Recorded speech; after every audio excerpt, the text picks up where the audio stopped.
You can see it in all three of them. We They're have to, Yeah. yeah, guys. Sean, we have to find ways to break the wheel. yeah, Yeah, that's If you right. know what I That's mean, like the abuse wheel.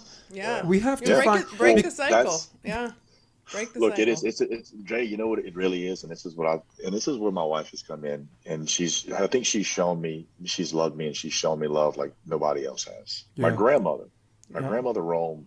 She's always been. She's the one woman growing up that I said she had never forsaken me and let me down. Me and my mom have got into it. I mean, that's just parents, and like I said, she raised three boys, and she did a hell of a job with what she was given.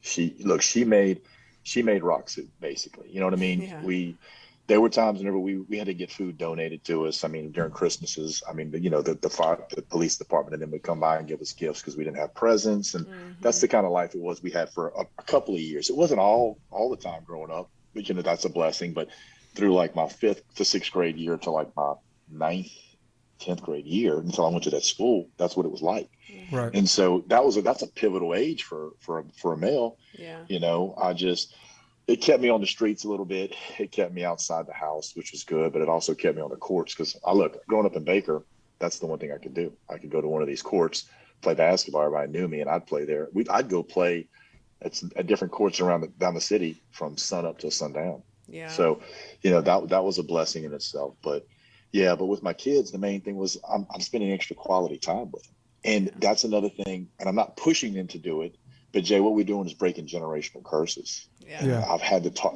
I've had real life conversations with this. It's crazy when I found out about like drug use or other, alcohol abuse and other things in my family. And I was like, yeah. wow. And then I start to meet when I met my dad's real family. What's crazy is like I'm talking. They had a whole family reunion for me. When I walked in the room, I always thought I looked like my mom, which I think I do. But like when I started to talk and my mannerisms, all of Mm. his cousins and all of my family members, there's like 60 of them. They're like, oh my, I mean, some people started crying. They were like, you're your Wow. dad. And I'm like, and I didn't know him in that sense. I was like, tell me more, tell me more. I got Aunt Janice and all these people giving me gifts that my dad had given them. So I got to know my real father, that my biological father in a sense. And, and so, but he had some stuff with him too, Yeah, that I learned. And it's crazy that these family members tell me, and I was like, look, you got to tell me the good, the bad, and the ugly.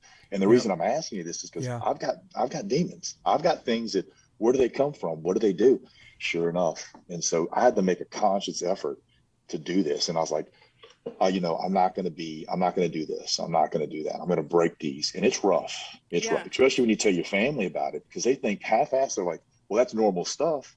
yeah. It's Then you not. become then you Or, become the black sheep, right? Because you're doing things oh yeah, differently, and they yeah, yeah. yeah.